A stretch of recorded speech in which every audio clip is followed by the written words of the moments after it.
Jomlah kita buang aku punya rambut ni. Nampak ni, ya Allah, gatal. Sumpah gatal. Sebelum tu aku dah bersimpan ni sebagai kenang-kenangan. Sangat cantik. Braids ni sangat cantik. Love. Sangat love. By Nick. Nick yang buatkan. Bismillahirrahmanirrahim. Gatal Nuk, sumpah aku cakap. Nuk, ketat Nuk. Satu dah terbuka. Alhamdulillah boleh buka Nuk. Ya Allah, rimasnya. Gatal weh. Hanya Tuhan je yang tahu dia punya gatal tu. Nak mandi pun terasa tak puas.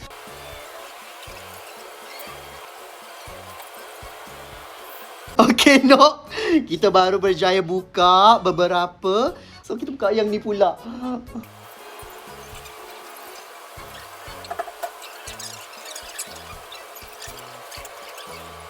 Finally dapat juga buka. Gatal, sumpah gatal. Ui, rindunya. Sakit